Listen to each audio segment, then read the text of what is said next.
एक बार एक शराबी मेले में भैंस से टकरा गया। उसने बोला कि माफ करना बहन जी। फिर वो ध्यान से देखा तो वो भैंस थी। थोड़ी दूर आगे चला तो एक स्त्री से फिर टकरा गया। उसको बड़ी गुस्सा आया। शराबी बोला, भैंस को खुला छोड़ देते हैं मेले में, बात कर नहीं रख सकते हैं। No, no, no, no.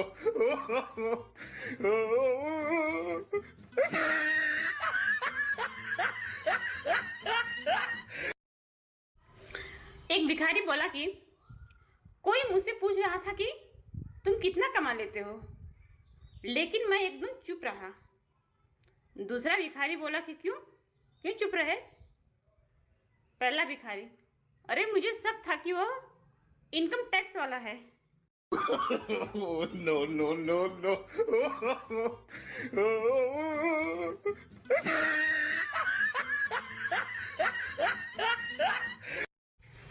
पत्नी ने पति से पूछा कि अच्छा सच सच बताओ, फिल्म में लड़की देखी क्या तुमने?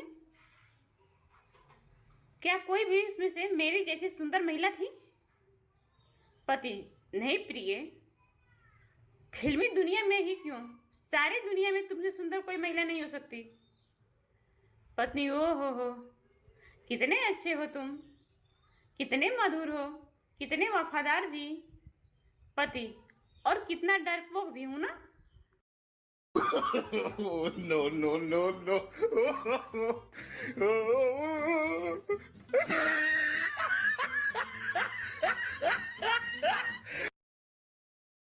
डॉक्टर मरीज से बोले कि देखो, अगर मुझसे इलाज करवाना है तो तुम्हें सिगरेट से परहेज करना होगा। एक काम करो, एक नियम बना लो, सिर्फ भोजन के बाद ही एक सिगरेट पियोगे। मरीज ने डॉक्टर की बात मान ली और इलाज शुरू हो गया। कुछ ही महीने बाद मरीज का स्वास्थ्य एकदम सुधर गया।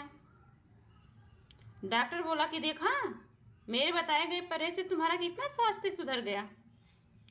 मरीज बोला, लेकिन डॉक्टर साहब, दिन में 20 बार भोजन करना भी तो कोई सरल काम नहीं है। No, no, no, no.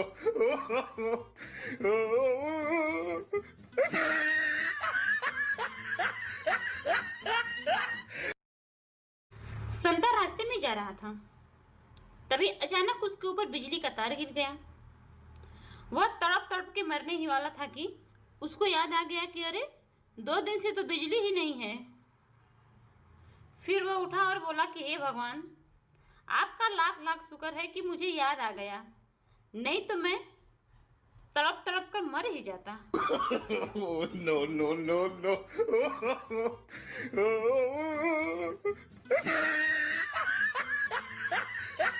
3 शराबियों ने एक टैक्सी रोकी। टैक्सी ड्राइवर ने गाड़ी खड़ी करके जोर से एक्सीलेटर दबाया और गाड़ी को बंद कर दी और बोला कि साहब हम पहुंच गए। पहले ने उसे उतरकर पैसा देने लगा। दूसरा बोला थैंक यू। तीसरे ने उतरकर जोरदार थप्पड़ मार दिया। ड्राइवर डर गया कि इसे कहीं पता चल नहीं गया कि हम गाड़ी चलाए ही नहीं हैं। इतना में वो तीसरा बोला, गाड़ी धीरे चलाया कर, आज तो मरवा डाला ही होता तू।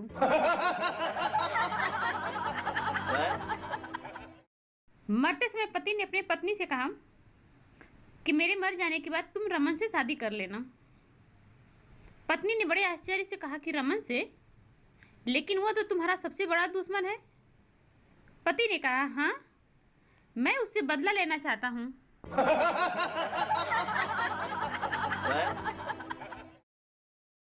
एक महाशय घर घबराया हुआ आया और बीवी से बोला कि डार्लिंग, मैं आज दफ्तर से आ रहा था तो रास्ते में एक गधा। इतने में उसकी बच्ची बोल पड़ी, मम्मी टीनू ने मेरी गुड़िया तोड़ दी। पति ने फिर कहना शुरू किया, हाँ तो मैं कह रहा था कि रास्ते में एक गधा। इतने में उसका लड़का बोला, मम्मी टीना ने मेरी कार तोड़ दी। बीबी झल्लाकर बोली, अरे भगवान के लिए तुम दोनों चुप हो जाओ, पहले मुझे इस गधे का बात सुनने दो।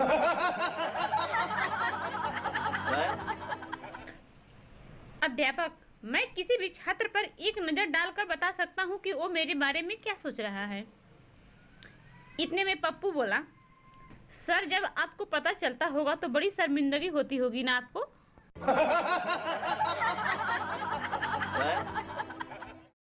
पिता पुत्र से, कल तुम दारू पीकर कमरे में गिर गए थे। पुत्र, हाँ पिताजी, क्या बताऊं, एक गलत संगत की वजह से है। 6 दोस्त हैं और 6 बियर आया था, लेकिन साला उसमें से एक पीता ही नहीं था।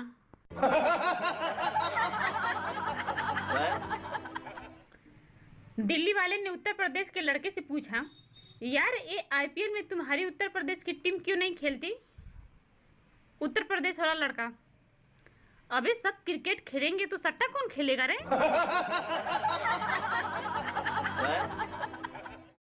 रेलवे टीजी, बाबा कहाँ जाओगे। साधु बाबा, जहाँ राम का जन्म हुआ था। टीजी, टिकट दिखाओ। साधु बाबा, नहीं है बच्चा। टीजी, तो चलो। साधु, कहाँ। टीजी, अरे जहाँ कृष्ण का जन्म हुआ था, जेल में। दवा और दारू में क्या फर्क होता है। दवा गर्लफ्रेंड की तरह होती है जो कि एक्सपायरी डेट के साथ आती है, और दारू बीबी की तरह होती है, जितनी पुरानी होगी उतना ही सिर चढ़कर बोलती है।